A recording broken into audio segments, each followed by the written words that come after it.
Radio J. Géopolitique, le MAG. Steve Nadjar. Radio J. Bonjour Elie Barnavi. Bonjour. Merci d'avoir accepté notre invitation. Vous êtes historien, professeur émérite d'histoire de l'Occident moderne à l'université de Tel Aviv. Vous avez également été ambassadeur d'Israël à Paris il y a une vingtaine d'années, on y reviendra. Et vous faites paraître chez Plomb un dictionnaire amoureux d'Israël, accompagné comme toujours des dessins d'Alain Bouldouir, un ouvrage publié dans la fameuse collection à succès, créée par Jean-Claude Simoen. Et vous adressez d'ailleurs dans l'avant-propos à votre éditeur Grégory Berthier-Saudré, dont vous saluez le panache de la décision éditoriale. Je vous cite Elie Barnavi, par les temps qui courent, le sujet n'a rien d'évident, et encore moins s'il est affublé d'un qualificatif affectueux. Vous avez hésité, Elie Barnavi, à aborder cette question israélienne par ce biais subjectif et parfois déroutant par les entrées choisies d'un dictionnaire amoureux. Je pense que c'est la règle du jeu. C'est-à-dire, ce n'est pas un ouvrage universitaire, c'est un livre libre, c'est le libre choix des sujets, libre choix de la manière de les traiter. Et ça vous a plu ? Et ça m'a beaucoup plu, oui. C'était amusant, je n'avais jamais fait ça. Et je trouvais que c'était une formule intéressante. Alors vous êtes notamment l'auteur d'un livre de référence qui a bercé des générations d'étudiants et de professeurs intéressés par le sujet. Une histoire moderne d'Israël, c'était en 1982. Qu'est-ce qui a changé depuis Elie Barnavi ? Non pas tant dans Israël en soi, on va y revenir évidemment à la réalité israélienne, mais dans la réception, dans la perception, en France notamment, du fait israélien. Je pense que nous avons connu un chemin descendant. Notre image ne s'est pas améliorée. Il y a eu des hauts et des bas, mais le mouvement d'ensemble était plutôt vers le bas. Et l'image d'Israël s'est détériorée au fur et à mesure que l'occupation de territoire s'est approfondie. Et nous sommes, je pense, au moment le plus bas maintenant de toujours. Vraiment, avec en plus un accompagnement d'un phénomène antisémite qui existait pas, ou qui existait moins à l'époque. Aujourd'hui, la parole s'est libérée, comme on dit, et on entend des choses absolument effroyables, même quand Israël n'est pas directement mêlé. Vous savez, je pense notamment à un papier qui est apparu dans le journal du dimanche à propos de l'affaire Olivier Nora. Ce personnage s'est permis un langage digne de «je suis partout». Et ça c'est nouveau. Olivier Nora qu'on présentait comme un rabbin, comme le rabbin des éditions Grasset. Oui, c'est vraiment horrible. Et ça passe. Ça c'est nouveau. Et donc, j'ai accompagné l'évolution de l'image d'Israël en France depuis toujours, évidemment depuis 82. Et je pense que nous sommes à un moment plutôt pénible. Il y a toujours eu beaucoup de passion, Elie Barnavi, dans la relation franco-israélienne. Vous avez d'ailleurs écrit un livre sur le sujet à la fin de votre action à l'ambassade d'Israël à Paris. Ça affecte nécessairement la qualité de la relation entre les deux capitales ? Oui, encore que là, disons que les relations d'Israël avec les démocraties en général sont mauvaises. Et comme je dis, à ce moment, il n'y a plus de véritable diplomatie israélienne. On tire dans tous les coins, c'est la diplomatie de l'insulte. Et donc, de ce point de vue-là, la France n'est pas logée à la même enseigne que d'autres pays. Même l'Allemagne, maintenant, qui était donc le pays le plus proche, le plus compréhensif, la Grande-Bretagne. Je ne parle pas d'Espagne, donc vous voyez. Mais c'est vrai que pour la France, il y a quelque chose de plus. Il y a une tonalité un peu particulière à la mesure des liens qui ont été les nôtres historiquement et des hauts et des bas que nous avons connus depuis la guerre des 6 jours, depuis 1967. Et donc on réagit peut-être plus vivement à ce que la France dit et fait. Il y a aussi le fait que la France a encore la prétention de jouer un rôle sui generis, un rôle particulier au Proche-Orient, et ça, le gouvernement israélien actuel ne le supporte pas. Alors le deuxième cycle de négociations entre Israël et le Liban justement s'ouvre cet après-midi à Washington. Israël a fait entendre publiquement son refus de voir la France impliquée dans ces négociations. Pour autant, le Premier ministre libanais Nawaf Salam a rencontré Emmanuel Macron mardi à l'Élysée. Vous regrettez que la France ne joue pas le rôle d'un intermédiaire de confiance aujourd'hui pour les deux parties dans ce dossier ? Je regrette en général l'isolement diplomatique d'Israël qui n'a jamais été aussi brutal, aussi total. Et je regrette particulièrement qu'on interdise à la France. Franchement, Emmanuel Macron n'est pas un ennemi d'Israël. Et je pense que la France, avec sa connaissance de la politique libanaise, avec sa connaissance de la politique israélienne, avec sa présence sur le terrain, pourrait jouer un rôle utile. Oui, je le regrette, bien entendu. Et vous ne regrettez pas néanmoins que la diplomatie française ait parfois manqué de clarté dans sa position vis-à-vis du Hezbollah, notamment de sa branche politique ?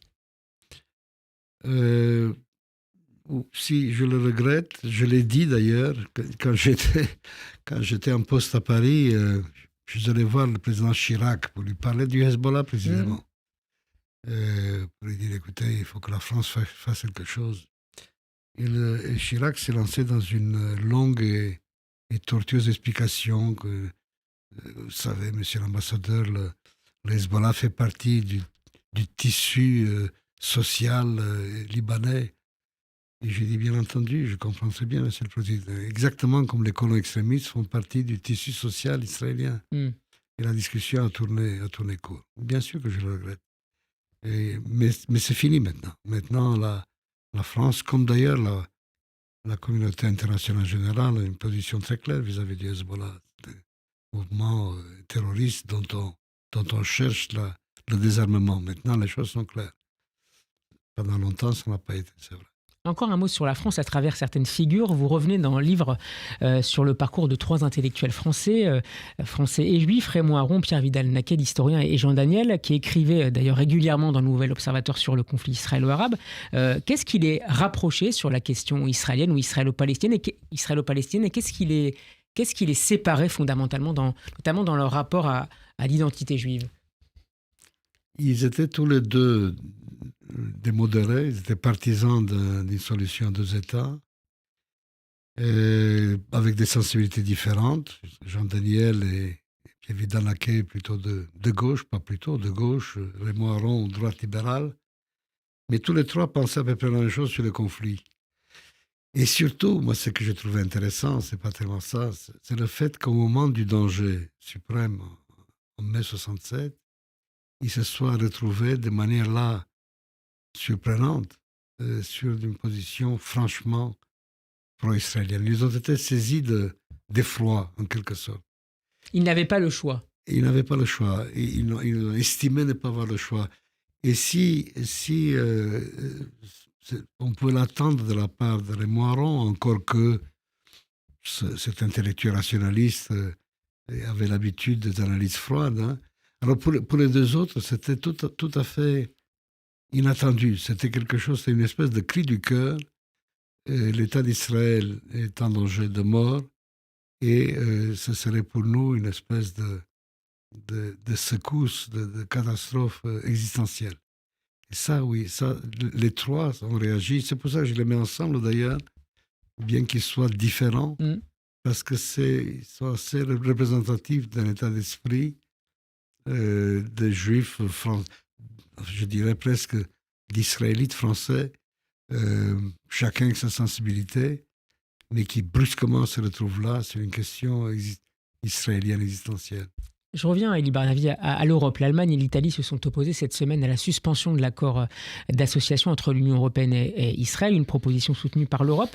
Vous écrivez, page 228, rêver d'un avenir où l'Europe serait capable d'aider Israël et ses voisins, dont les relations se seraient pacifiées, à faire l'Europe chez eux. Quelle forme pourrait prendre cette utopie ? Je pense que ça pourrait prendre la forme d'une confédération dans l'avenir. Hein. Il faut passer d'abord franchir le cap d'un État palestinien, de la souveraineté recouvrée, de quelque chose qui apaise les passions, donc d'une paix sèche au début, ensuite de plus en plus de plus en plus chaude, il faut l'espérer.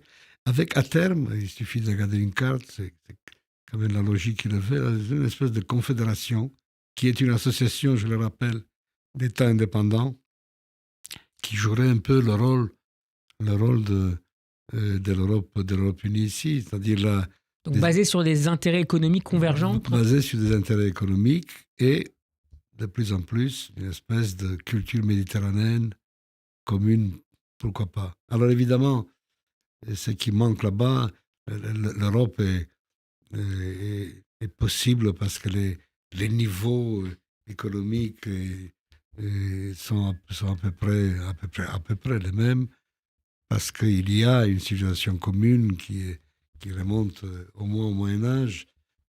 On n'a pas tout ça là-bas nécessairement, mais il y a autre chose. Et je pense que cette vision n'est pas si utopique que ça. Je pense qu'on devrait pouvoir y arriver. Et même si cette confédération n'est pas proclamée formellement, je crois que dans les faits, c'est ce qui va se passer si la paix est faite. Vous ne pensez pas que les imaginaires respectifs des peuples du Moyen-Orient, notamment du Proche-Orient, sont trop emplis de haine, de sang pour pouvoir envisager une telle confédération? Aujourd'hui, oui, c'est manifestement trop tôt. Mais on exagère beaucoup ce fameux fossé de haine. Vous serez surpris à quel point il se comble rapidement. Je l'ai vu. Je l'ai vu au moment des négociations, au moment du processus d'Oslo. Les gens veulent vivre. Ils cherchent la paix. Alors évidemment, il ne faut pas chercher l'amour tout de suite. On n'aura pas demain de relations comme entre la Belgique et le Luxembourg. Ce n'est pas de ça qu'il s'agit. Mais on aura un cadre de vie commune qui sera beaucoup plus apaisé qu'on l'imagine aujourd'hui. Elie Barnaby, je rappelle le titre de votre nouveau livre publié aux éditions Plomb, Dictionnaire amoureux d'Israël. Pourquoi ne pas avoir sélectionné dans ce dictionnaire des personnalités vivantes à l'exception de Benjamin Netanyahou? Non, il n'y a pas l'exception, mais Benjamin Netanyahou n'y est pas non plus. Et sur lequel vous revenez quand même? Oui, mais je parle de lui parce quand je parle de la politique actuelle. Mais il n'y a pas de notice sur des vivants dans ce dictionnaire. C'est un choix délibéré pour ne pas entrer dans la politique, pour avoir un certain recul. Mais aussi parce qu'il y a très peu de personnages intéressants, vous savez, aujourd'hui. À part lui, il est vraiment... c'est un cas passionnant, si vous voulez. Mais les autres, si vous voulez, on est quand même entouré de médiocrité. Et donc, ça n'avait pas vraiment d'intérêt. Donc, j'ai décidé d'éliminer les vivants pour une prochaine édition. J'espère que je vais la faire à Netanyahou. Alors, j'ai lu avec attention les autres entrées consacrées aux prédécesseurs de Netanyahou, notamment à droite, à propos de Menachem Begin, par exemple, chef du Herout, puis du Likoud, disciple de Jabotinsky, Premier ministre entre 77 et 83. Vous écrivez que le bilan de son action est contrasté et que de son legs politique, il ne reste rien. Il y a malgré tout, insistez-vous, autour de sa figure, une forme de nostalgie. Comment est-ce que vous l'expliquez et que reste-t-il de Begin aujourd'hui? Il reste la nostalgie d'un homme et d'une politique soucieux de la démocratie formelle, de la démocratie libérale, du Parlement, des droits, des juges. Begin, c'était cela. C'était vrai aussi pour Shamir. On n'a jamais eu le cas d'un homme qui méprise ouvertement la démocratie libérale et qui cherche à l'ébranler. Et de ce point de vue-là, vous savez, moi je me souviens très bien quand il est arrivé au pouvoir, j'étais un tout jeune homme, en mai 77, on a crié au fascisme. On a dit le fascisme arrive au pouvoir. Évidemment, on s'est trompé lourdement. Il n'y a pas eu de fascisme ni rien du tout. C'était aussi allié à une forme de racisme vis-à-vis d'une partie de son électorat. Et il reste aussi cela, c'est-à-dire c'est lui qui a permis la socialisation de ce qu'on appelle le Second Israël, la socialisation politique du Second Israël. Et ça, c'est l'essentiel de son œuvre. Si on cherche des aspects positifs, alors pour le reste, évidemment, ça se discute, je le discute. Mais ça, oui, la nostalgie d'un homme qui n'a jamais flanché sur l'importance de l'état de droit et de la démocratie. David Ben-Gurion est lui présenté comme le modèle type du prince de Machiavel. Vous le comparez à De Gaulle par sa vision, par son long engagement, mais aussi sa fin politique. Je crois que vous lui avez d'ailleurs consacré il me semble, il y avait un colloque sur lequel vous étiez intervenu et sur lequel les rapprochements avaient été faits. Corrigez-moi si je dis une bêtise, Elie Barnavi. Qu'est-ce qui a fait la grandeur de cet homme? Il était, si vous avez lu Le Prince de Machiavel, il correspond point par point à cette figure, c'est-à-dire de l'homme qui sait saisir la fortune à la gorge et qui la soumet à sa volonté, qui sait choisir le vrai moment. C'était ça la grandeur de Ben-Gurion. Je suis convaincu que sans lui, il n'y aurait pas d'État d'Israël. Il fallait choisir le moment contre la plupart de ses collaborateurs et de ses pairs, choisir le moment pour proclamer l'État, un moment rare de conjonction de deux diplomaties américaines et soviétiques, et le faire malgré tout avec une vision de l'avenir absolument époustouflante. C'est ça la grandeur de Ben-Gurion. C'est un homme d'État de stature absolument exceptionnelle, de la race des fondateurs, des créateurs d'État. Alors évidemment, à la mesure même de sa grandeur, de son éminence, il y a aussi la grandeur de ses erreurs. Les grands hommes sont ceux aussi qui commettent les plus grosses erreurs, et Ben-Gurion en a commises. Mais encore une fois, cet homme a fondé l'État, l'a façonné, lui a fondé a mis en place ses fondations juridiques, politiques, partisanes. De ce point de vue-là, oui, il a joué dans ce pays un rôle absolument unique. Il a des héritiers aujourd'hui, Ben-Gurion, à gauche ou à droite? Il a des héritiers politiques? Non. Le seul héritier politique qu'il avait, c'était Rabin. Et ça s'est mal terminé. Non, il n'y a personne. Alors, c'est un peu normal, si vous voulez, parce que ce genre de géants, ils font le vide autour d'eux et généralement, ils n'ont pas d'héritier.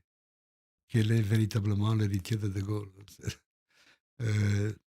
C'est ainsi. On voit que son héritage est capté par une très large myriade de partis politiques en France concernant De Gaulle, y compris aujourd'hui à l'extrême droite. Est-ce que c'est pareil pour la figure de Ben-Gurion en Israël? Non. Vous avez vu les héritiers en France, franchement, notamment la droite qui se réclame de lui. Enfin, c'est une plaisanterie. Et en Israël, il n'y a personne. Il y a le Parti travailliste qu'il en reste. Vous savez, c'est le Parti travailliste et Meretz, ce sont des tout petits partis, ce qui reste de la prééminence absolument écrasante du Parti travailliste historique. Il ne reste pas grand-chose. Rabin, oui, il l'a fait parce qu'il aurait pu jouer ce rôle. Il n'avait pas la dimension prophétique hors du commun de Ben-Gurion, mais il avait un courage politique certain et il a payé de sa vie. Et on verra si quelqu'un se réveillera le moment venu. Pour l'instant, je ne vois personne. Et il faut parfois penser contre son propre camp pour défendre les intérêts d'Israël. Vous parliez de Ben-Gurion, vous parliez de Rabin. On pourrait aussi citer Sharon en 2005 avec le retrait unilatéral de Gaza. C'est ça un grand homme politique? Oui, vous mentionnez Sharon, c'est intéressant parce que il aurait pu jouer ce rôle-là aussi. Il a eu cet accident de santé qui l'a empêché, avec une dimension particulière que Ben-Gurion évidemment n'avait pas. Et Sharon était un peu un voyou politique, c'est-à-dire il ne se reconnaissait pas de limites. Mais c'est vrai qu'il avait une vision, il avait du courage, il était peut-être le seul à pouvoir nous sortir du pétrin dans lequel nous nous trouvons. Vous parliez tout à l'heure, Elie Barnavi, d'antisémitisme, un antisémitisme qui prend souvent la forme aujourd'hui d'un antisionisme radical. Et dans le livre, en bon historien, vous précisez les césures temporelles importantes à ce sujet. En matière d'antisionisme, il y a un avant et un après 1948. Pour quelles raisons?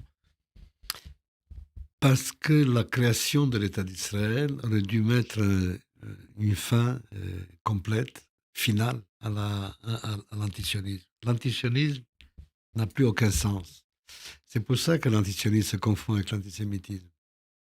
Parce que c'est quoi être antisioniste? Ça veut dire de souhaiter la disparition de l'État d'Israël. L'antisionisme, c'est ça. Si vous grattez un peu, il ne reste que ça. C'est un mouvement, c'est une option éradicatrice.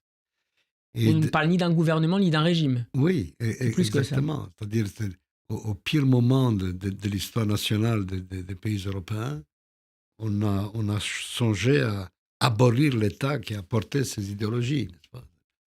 On était contre cette idéologie, on était contre le gouvernement, on était contre le mouvement politique qui le portait. C'est un cas unique que de s'en prendre à l'idéologie fondatrice de l'État et à l'État lui-même en souhaitant sa disparition. C'est ce que dit le slogan du fleuve à la mer. Ça veut dire qu'il faut en finir avec l'État d'Israël. De ce point de vue-là, l'antisionisme est une imposture. Parce que ça veut dire détruire l'État, ils ne peuvent pas le dire, c'est difficile à dire. Et donc, on se cache derrière cette histoire. Et donc, pour moi, je le dis très clairement, pour moi, l'antisionisme est aujourd'hui une forme d'antisémitisme. Vous présentez par ailleurs dans le livre l'affrontement judéo-arabe comme une tragédie grecque. Dans quelle mesure la dynamique engagée par les accords d'Abraham, malgré leurs limites, est-elle en mesure de briser la fatalité d'une guerre ad vitam aeternam dans la région? Non, il ne le pouvait pas. J'ai évidemment accueilli avec satisfaction les accords d'Abraham. Aucun Israélien ne peut se plaindre d'avoir des accords, même pas de paix, puisqu'on n'était pas en guerre, mais des accords de bonne entente, de coopération avec des pays arabes. Mais le problème, c'est qu'ils ne traitaient pas le problème essentiel. Et le problème essentiel, en fait, le seul problème, c'est le problème palestinien. Ce que vous écrivez, je vous cite page 273, Israël peut sortir du cycle des guerres où il se débat depuis sa naissance, mais cela passe par une solution au sempiternel problème palestinien. Les sociétés, ils sont toujours prêtes, y compris après le 7 octobre? Non, les sociétés ne sont pas prêtes, mais c'est là le rôle de leadership, c'est de le proposer à l'opinion et d'entraîner l'opinion après eux. Le problème n'est pas un problème d'opinion. L'opinion suivra des deux côtés. On l'a vu, elle a suivi. Et on a un énorme problème de leadership des deux côtés. Un gouvernement fasciste, suprématiste en Israël et un non-gouvernement à Ramallah, qui est faible, inexistant pratiquement, qui manque de légitimité. Et donc, si nous surmontons cet obstacle, et si nous avons l'appui de ce qu'on appelle la communauté internationale, en clair des Américains, avec l'appui des Européens, là, je crois que nous pourrons y arriver. Mais vous mettez sur le même plan, je réagis à ce que vous venez de dire sur la nature du gouvernement israélien, vous mettez sur le même plan Benjamin Netanyahou et sa grande complexité, et Itamar Ben-Gvir ou Bezalel Smotrich? Oui, bien sûr. Il s'est lié pied et poing à ces gens-là. C'est lui qui les a amenés, c'est lui qui est allé les chercher dans les marges, dans la fange. Ces gens-là n'existaient pas politiquement. Et il les a amenés au centre de l'action politique israélienne. Il a fait d'Itamar Ben-Gvir, donc du disciple de Kahana, d'un homme qui, lorsqu'il montait à la tribune, lors de son unique passage à la Knesset, quand il montait à la tribune, l'ensemble des députés du Likoud, Shamir en tête, quittaient l'hémicycle. C'est-à-dire, c'était un pestiféré, d'ailleurs, qui a été interdit ensuite par la Cour de justice, par la Haute Cour de justice. Et il est allé prendre ces gens-là, il en a fait non seulement des ministres, mais il a donné à Ben-Gvir la police, vous vous rendez compte? Et on a eu le résultat, vous avez vu les scènes du vote de la peine de mort, oui, pour terroristes palestiniens, le champagne, et tous ces gens-là se sont baladés dans le sein des scènes de la démocratie israélienne avec des pins en forme de nœuds coulants. Et ça, c'est Netanyahou qui a fait ça. Et oui, ça, c'est impardonnable. Une dernière question, Elie Barnavi. Dans plusieurs entrées, notamment celle consacrée à l'agent juif, vous interrogez la relation entre l'État d'Israël et la diaspora juive. Israël demeure-t-il toujours dans l'imaginaire de la diaspora, malgré sans doute des disparités sur lesquelles on pourrait revenir? Israël demeure toujours dans la diaspora un refuge? C'est difficile à répondre. Je crois que globalement, oui. Je ne vois pas la diaspora se détacher d'Israël. C'est impossible. parce que c'est un pôle identitaire, ce n'est pas seulement un refuge au cas où.